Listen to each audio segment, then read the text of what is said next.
Hey, welcome back to the Justin Prince Show. Today is going to be a life-changing interview for you. So I have Sara Kolloff on. Sara Kolloff, to me, she's just super special. She's got this. She's a beautiful person. You'll see it. If those of you that watch this, on YouTube. But she's a beautiful person inside and out.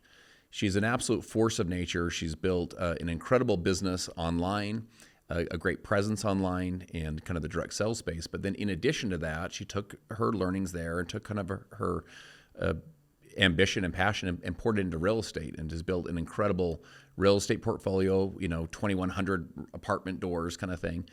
And one of the things you'll love about Sara is she has a humility that comes from the desire to consistently learn from people and the desire to level up. But then she also has this she's a proof point that it's still possible, that your dreams and that your goals are possible. So you're going to love this interview. Please share it. And if you get some value, make sure you subscribe to the channel. Sara Kolloff, I'm so honored that you're here. This is like a little bit surreal for me to have you in here. I feel like I've watched you. I still feel like you're young, but I feel like I watched you as really a young woman become one of the very top leaders in a multinational company. And then to see you at this season of your life as a whole different level of success, it's really cool. So I'm so honored you're here. It's an honor to be here. Thank you for having me. One of the things I think with you is I want to hear your thoughts on being competitive, the importance of being competitive when it comes to success. Because you come from a sports background where I'm assuming you learned some of your competitive nature. Yeah, I'm a very competitive person. I grew up playing sports. I rode horses. I played basketball, played soccer, played D1 soccer as well, and earned a scholarship. And I have been competitive, I think, since I could walk. But growing up in an entrepreneur family, and my brother was also a really good athlete as well. He kind of paved the way for me. And I grew up with the neighborhood boys and the football guys. I was in the weight room at a younger age, working out with all the football guys because I had really big goals. And that's really transitioned over to, entrepreneurship and network marketing in general. And I think anybody that has this competitive spirit can do anything in this industry. So the word competition, I heard this recently, it comes from the Latin root of, it means to conspire with. Mm-hmm. And I think if you're not careful in business or in life, your competitiveness can conspire in essence against someone else, and so it almost can become almost like an unhealthy competitiveness.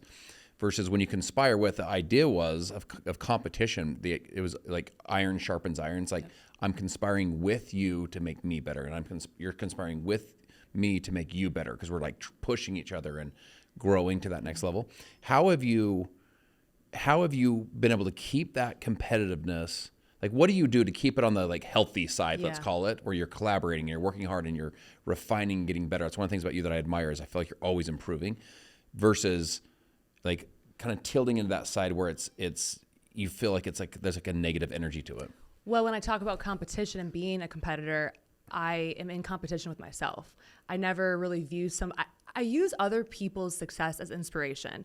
I think a lot of people will compare themselves to others, and they're like, oh, why am I not there yet? But I've always used it as inspiration. And growing up in sports, I really, really value and understand the power of teamwork. So I also believe that's why I'm pretty great at, network marketing, because it is a team effort and you can't reach success by yourself. And also seeing my dad build, some companies, you have to surround yourself with people that make you great as well. It's not just you. But I would just say, I don't really view anybody else as my competition. There's got to be some healthy competition. I right, but I am my own. That it's me against me at the end of the day, right? I'm always striving to get better. So I guess that's what I'd have to say with that. Do you feel like when I think of you, I think of my younger brother, Travis. He's 2 years younger than me. He's the most good looking dude on the planet. He has this amazing hair and he's just always super fashionable. And his actual heart is he's really, really caring, deeply loves people. He's actually kind of emotional in a way, he could tear up. But he comes across so confident that I think people almost think he's arrogant in a way. Sometimes, particularly when we were kids, they just didn't quite get him because he is such a good looking dude. Did you ever feel that, or do you ever feel that now where people like they just misread you? Like you're such a stunning person. By the way, when people get to know you, you're even more beautiful on the inside than you are on the outside. But do you ever feel like people misread you? Have you ever had that in your life? Quite often, yeah. I get a lot when people meet me in person. Like, wow, like you're just so easy to talk to. You're really, really kind. I don't know if on social media I just come off like I don't know what it is, but I've heard that often. And then I've also heard that I seem like I can like be very intimidating, but then once someone meets me, their walls come down and they realize like I'm just a very gentle, relatable, kind person. And obviously that's a great compliment. But yeah, I get that often. I do. And I think I found as well where I know that about myself. So when I am around people, I really try and do make them feel comfortable as well. Like, hey, like I might have some success, but like I'm just an average person at the end of the day. I'm an average woman. Like I'm human. I'm human. Yeah. So what about growing up? Because I know, like, what kind of industry or profession or career was your dad taking? Because I know he's had a big influence on you. Yeah, so he was actually a large animal veterinarian. So I spent years going on farm calls with him. Is that where you think some of your passion for horses and stuff came? Yes, absolutely. Yep. Went on farm calls with him, and they own vet practices, and I just really saw them build these businesses from the ground up and how much work they put into it. Him and my mom came from nothing, absolutely nothing. And they've built this incredible life. And then eventually he just really started growing into more of an entrepreneur. He ended up actually merging a ton of veterinary practices across the whole country into one company. And so it made all of these different practices more profitable, and they ended up selling to private equity. And so I watched this journey of him traveling all across the country. I mean, just the grind it took, the perseverance it took. I mean, people, didn't believe in his vision, and it was just really, really cool to see him take a vision that he had. Like, I'll never even forget the day he started making phone calls to bring these people together, to bring this vision to life and make it a reality. And it was very inspiring. And just to see all the ups and downs, I mean, it made a very big impact on my life. And I think that's why my brother and I are so successful. And because of direct sales, my brother and I, when I was 18, that's when I started. My brother was just getting out of college. He was an All-American football player, did really, really great in direct sales, our first company. And that's when we started investing into real estate. So we bought our first multifamily apartment unit, and now it's grown into this really incredible real estate portfolio. We have over 2,100 apartment units and a massive management team and a huge, huge team of people, that helps him manage all these properties and all of us. And I continue to invest in that. But long story short, it stems from, my parents and them in the veterinary world. Crazy. What clicked for you with direct sales? Like, I remember some of those things that, like, it just clicked for me. And it's the most interesting thing, because I was like, remember when I first got the phone call, 25 years old, driving down the street. I have my little boy Isaac in the back. He's a year and a half old. You just saw him. He's like hit his goal of hitting 200 pounds, so he's not a little boy anymore. And I just remember thinking, what if? Like, what if this is that thing I've looked for my whole life? Yeah. But I shifted from kind of a negative connotation to like, man, what if I could actually do this?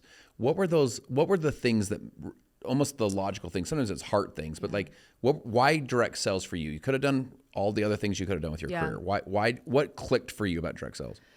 What clicked for me was when I got into rooms with super successful people and seeing what this industry did for them. I mean, I was 18 when I went to my first event. And when you surround yourself with people that are living it, doing the thing, they've done it, it's super inspiring. And I just remember, I had dreams to play pro soccer. So I had some knee surgeries, the whole thing. So I actually caught the vision by going to events. And then I started earning some really great income, and it just really evolved for me. But I'd say I think the moment in time for me was when I really realized, okay, God's got a different plan for me. It's not the soccer route. It just hit me like, I don't want to go work for somebody. I don't. I want to live life on my own terms. And I was really young to recognize that, because I think it takes a lot of people. Was that still all at 18? Or was that like I would say I was probably like 20. I was probably like 20 or 21 probably. Yeah, because I got through, a few more years of college soccer, and then I just realized I always felt like I was the black sheep at college.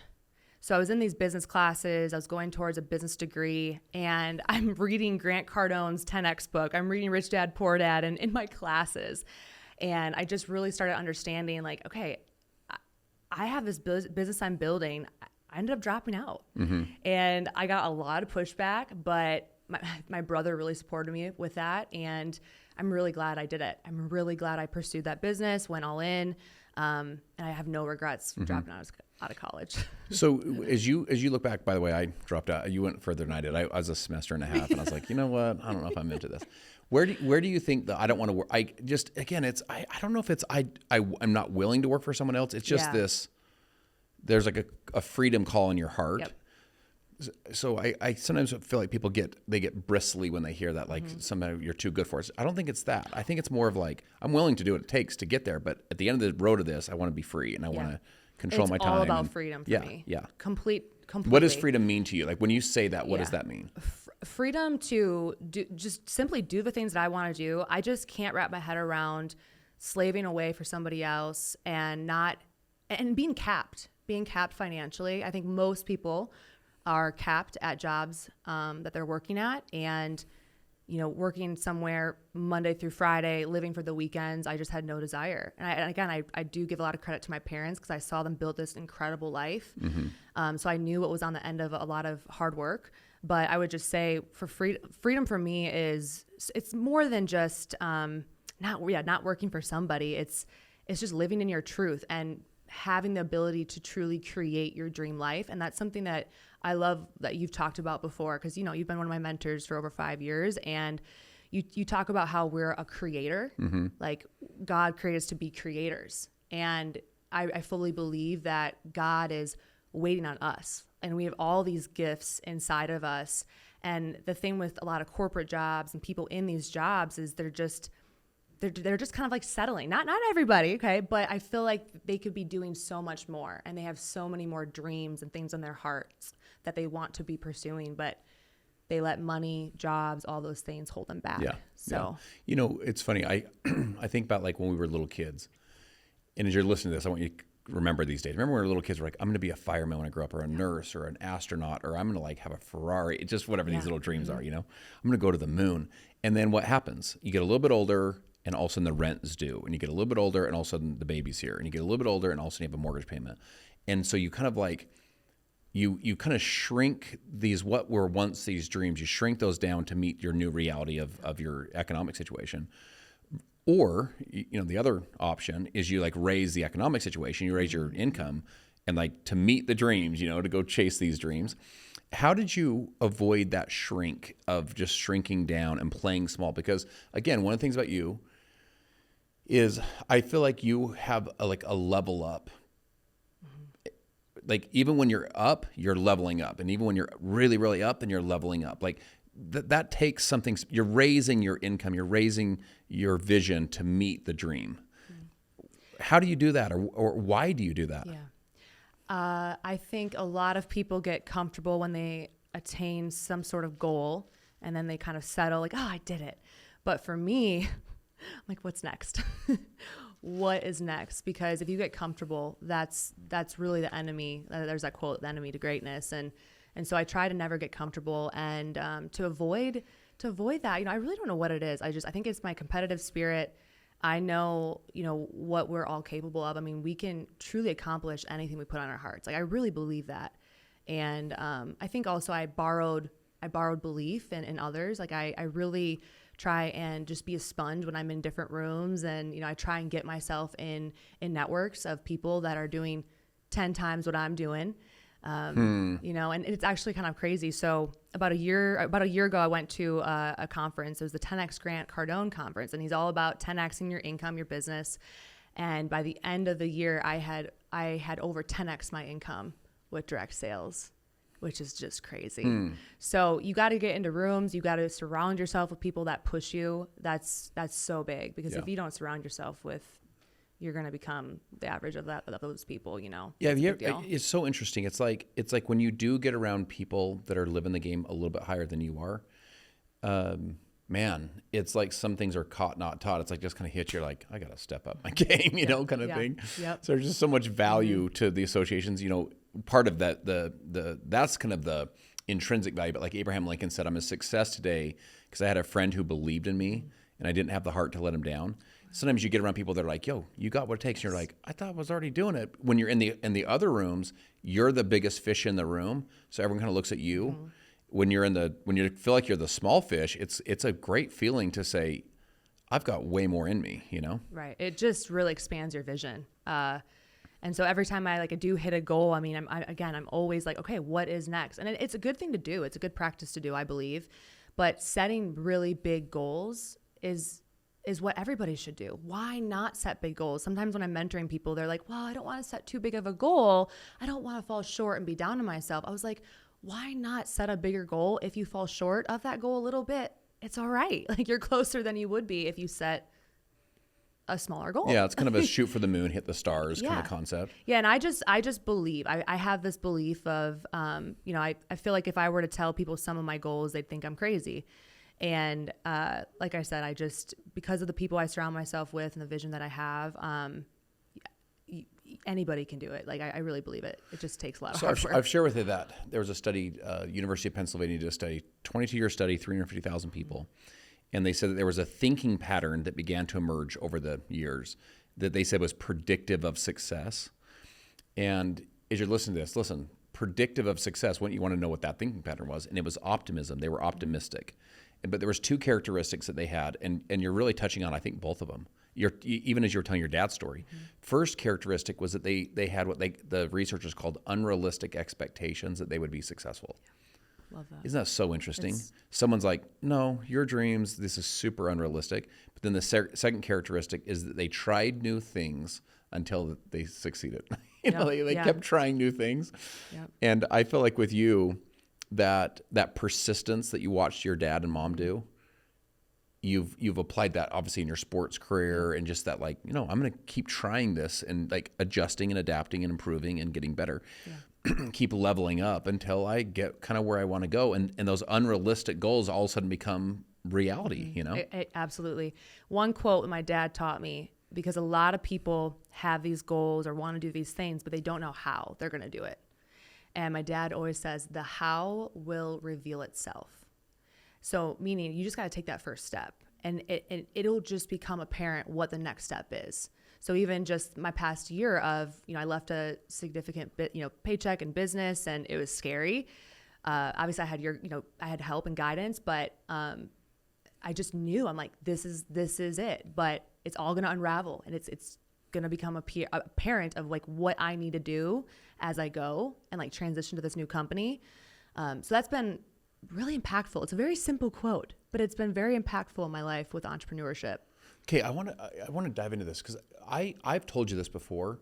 When we partnered, what would that have been? We're in summer of 24, roughly is when you were kind of like, let's go do this. And I felt like I watched a physical shift in your like presence, because you'd imagine someone's like going through like kind of a due diligence phase. Mm-hmm. Like, do I want to do this? Should I not? If I'm going to do it, what does it look like? We go through that processing phase. But I felt like when you like made a decision, there was such a like resoluteness to it, and it's like it was just like, I'm doing it, and just like, get out of my way. Like, I'm going to make this thing happen. First of all, is that what you experienced? Because that's kind of what I felt like. I literally like felt like I watched this, like, I'm not only going to do this, but I'm going to go to a whole different level in my life. Yes. And it's a decision. You have to go all in. And I want you to like deconstruct that. Like, for someone to like, how do you make decisions like that where you're like, no, not only is the answer yes, but the answer is like, watch out, I'm going to do this. That's one. And then two is what learnings can you share with people to say, here's how you leave this podcast saying, no, I'm going to go chase it. I'm going to go make it happen, because to your point, you 10x'd your life, right? Mm-hmm. In the last, whatever it's been, year, less than a year. Yeah. So what I would tell people or ask people is if you are guaranteed success, like, hey, if you do this, you are eventually going to get X, would you keep going? Like, if you were guaranteed that you will reach that goal one day, would you do it? Which a lot of people will, but I think people have a lack of belief in themselves, and I knew how big of an opportunity this was. And that's also very important, is having like discernment and awareness of opportunities around you. It's another thing my dad taught me, go dad, is there's an opportunity of a lifetime that usually comes across your desk, or you're like in your way, like literally just around you once a week.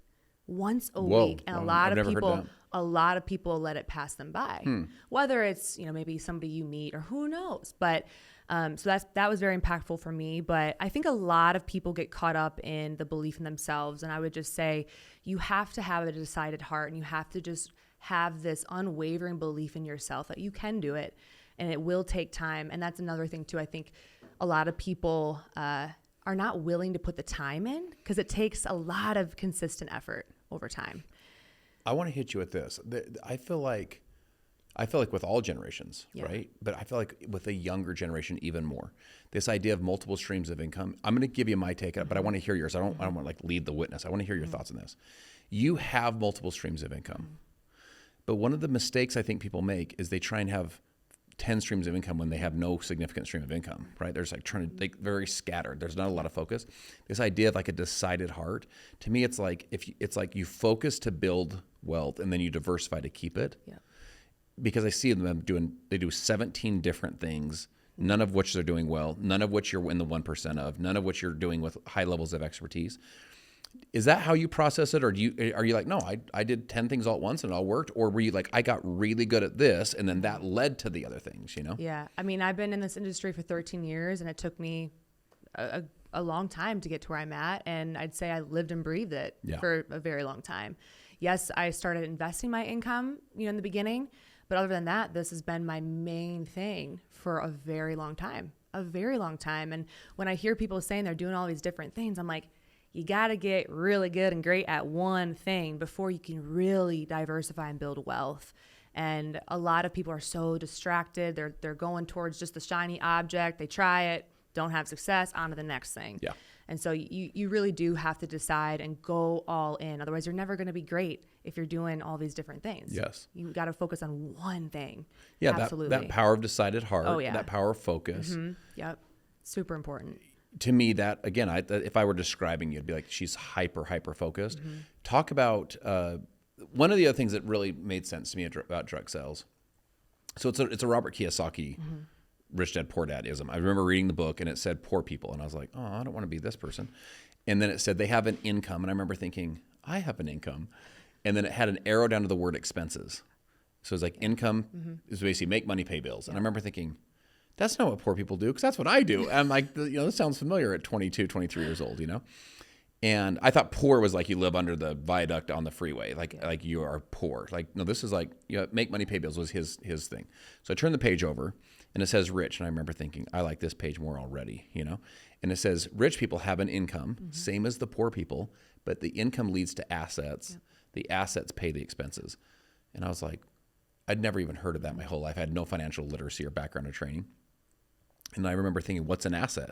Never heard the word, And basically his answer was, it was something that generates cash for you, even if you don't continue to exchange time or effort or time or money, right? It's continue to exchange or generate cash. And that concept of like, man, I could keep my income. And then in my case, I built a direct sales network marketing business where I was building a community of people where I was creating leveraged income. So that was the asset. But then the asset got to a point where I started using that money, kept the job, kept the income, but started using that money to build more assets, right? And then ultimately could pay your expenses. That to me is a little bit what I feel like you've done. Yeah. And I look at the acceleration of what's happened again in the last, 6 years since I've met you, but I look at the acceleration of what's going to happen in the next 10 years. It's like astronomical, right? Yeah. So I want to hear kind of your philosophy from like your strategy philosophy from investing perspective. So someone's listening to this, they're 18 or they're 25 or they want their kid to listen to this.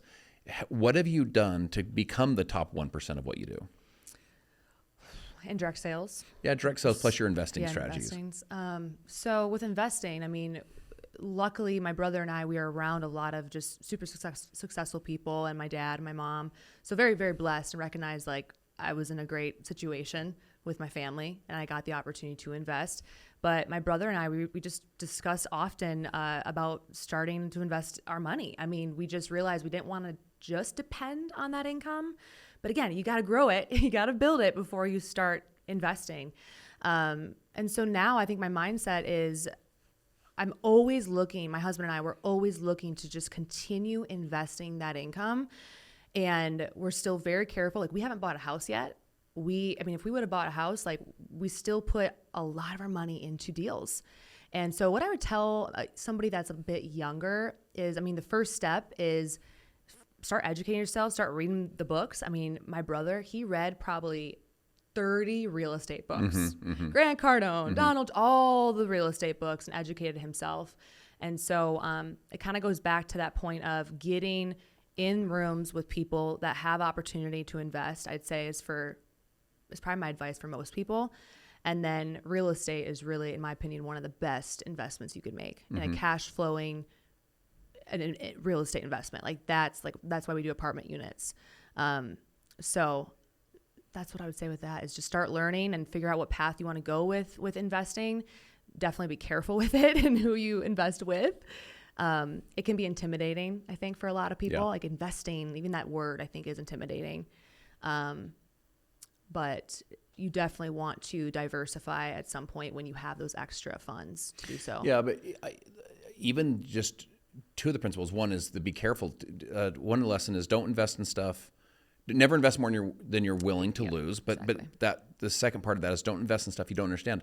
The idea of go read 30 books, not 1/3 of one book. Go read 30 books.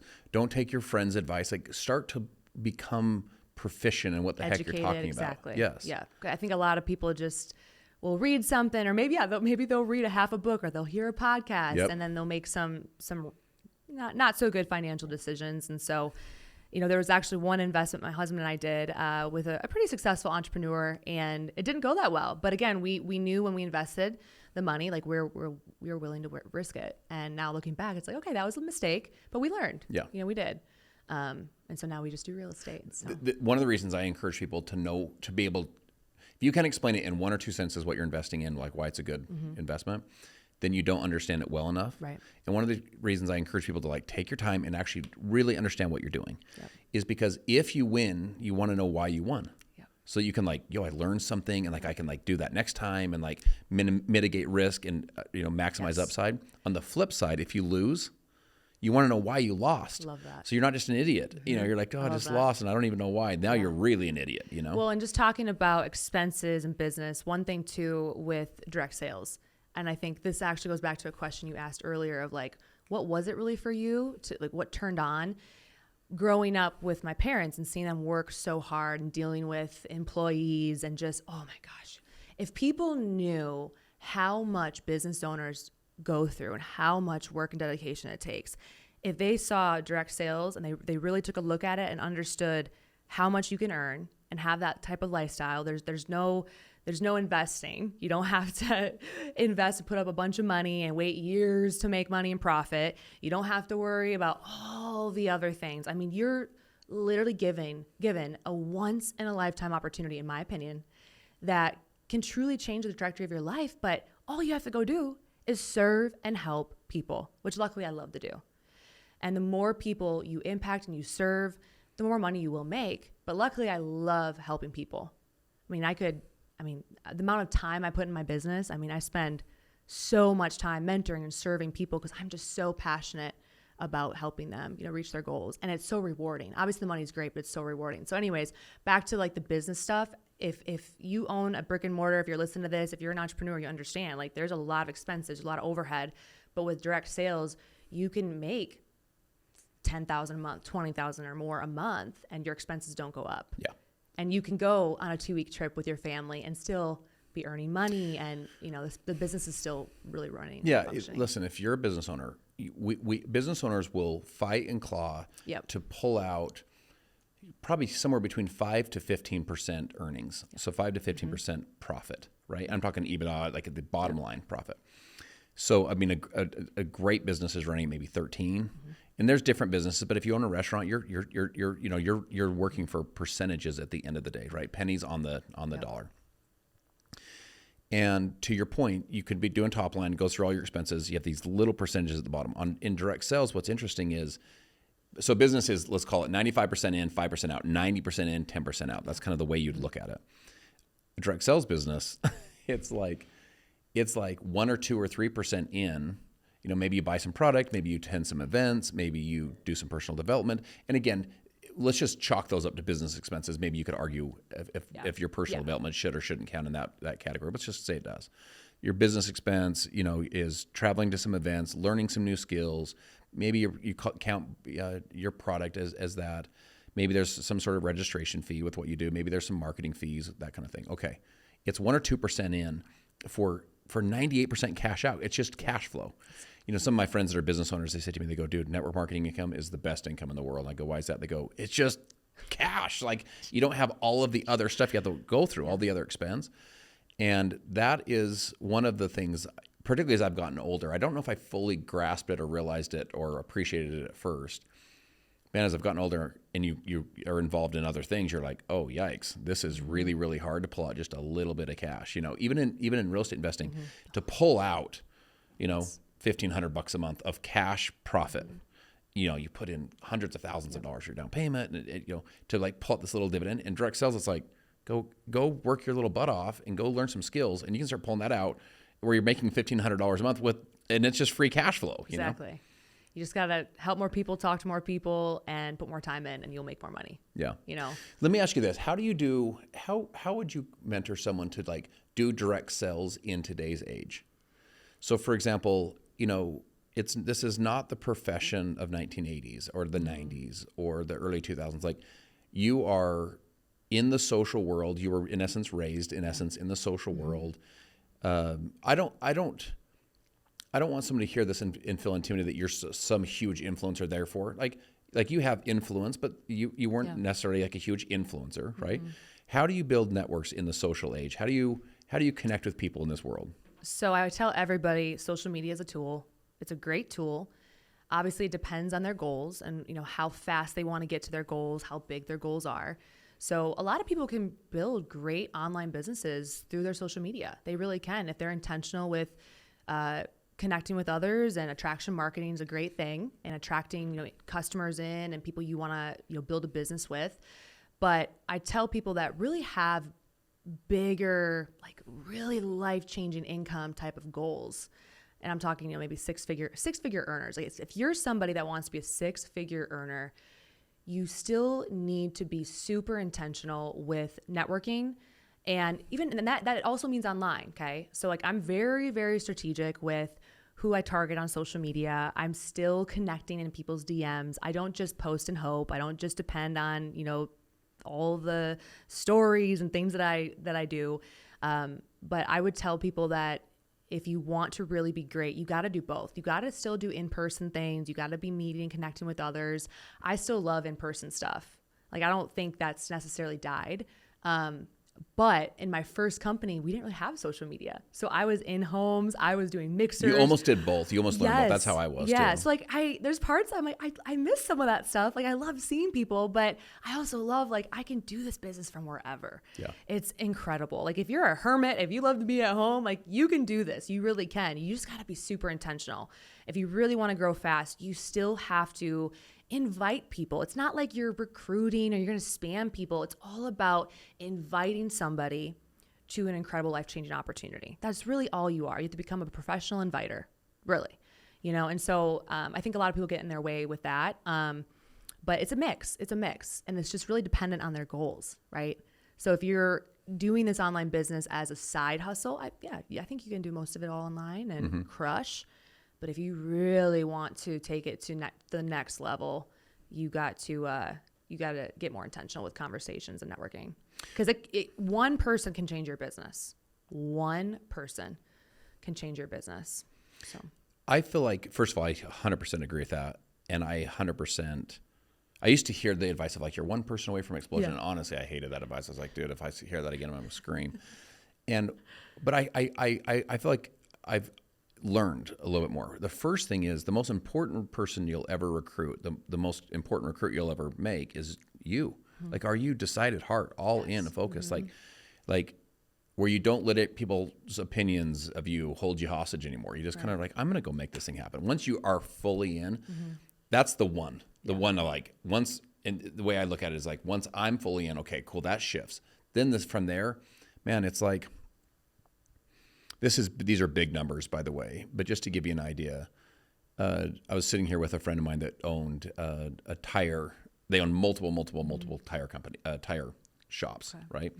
And ultimately sold it out to private equity. He was sitting in my den with me, and we were just kind of walking through the economics of the whole thing, right? And I was just like, dude, I was like, one key line, one key team, one key person, to your point, is probably, probably 50,000 a month in income, probably 50, 60,000 a month in income. And again, that's net just cash flow income, right? So 2 of those are awesome. And, 10 of those are amazing. You start stacking it. And you should have seen him like try and process that versus how much money it would take to make it out of a store, like opening up a new location and building out the infrastructure and like all of the cash into the store, all of the inventory and cash in, not to mention the labor, versus one key person in a network, one really, really key person. And you know how it is. It's not like you're like out there hunting, like you're out there like serving and adding value. I remember thinking like if someone's that would be so lucky to get me in their downline, that kind of a concept. And then I remember, 25 when I thought that, and I remember thinking like they would be so blessed if I joined. And then I remember when I joined my second company, because my first company went out of business basically. The guy that recruited me was joined when he was 32. He was now about 40, give or take, 39, 40. But he was making $80,000 a month, right? He used to be a new home construction, new home sales, worked out in like one of those, like a portable, like you'd walk in and see the showcase as they were like building the subdivision. His mom introduced him he thought his mom had officially lost her mind. She was $100,000 in debt. She's like, my mom's crazy. She's doing this thing. She was making about $120,000 a month, right? The guy that introduced her was her second cousin, who was my mentor. He was making 150, 60, 70, 80,000 a month. And then the guy above him was making 200 something. The point is, it went like this: millionaire, millionaire, millionaire, millionaire, me. And I remember thinking, oh, if I stop ordering these products, they were encouraging, they were coaching, they were helping me. I was like, my guy will go from making $80,000 a month to $79,990 a month. I was like, maybe he's not lucky that he finally got me. Maybe I'm lucky that I got this team to mentor me. Yeah. And I feel like with you, it's like this idea of you being able to pour all of your heart, all of your passion, all of your time, all of your energy, all of your resources, all of your like experience into somebody's life. Right. What is the economic value of that to teach them how to go build a successful team? Because if they make $1, you'll make a dime. So it's not just this idea of like you get rich on everybody. It's like, no, dude, if I serve you and help you win, I'll make a little override on that. Exactly. Yeah. Yeah. And then you just had me think of something. It's just crazy. Because like even your stories of in the beginning of your career, you were in the back of the room. Yeah, of course. Like for years. There was years where I was by myself at events, right? And I would always see all these people having all this success. And so I just shared that like we once were there. We just never gave up. And we fought. I mean, there were so many times I could have given up. My first company went down. I lost that overnight. Thought I was done with the industry, and now we are where we're at. But anybody can do it. I can't reiterate that enough. Well, to me, you're a real inspiration. Like even as we're coming in here, like with my girls, like you're someone that I think people can model. Particularly this next generation. Yeah. They can model and be like, yo, it's possible. Mm-hmm. It's still really possible. Yep.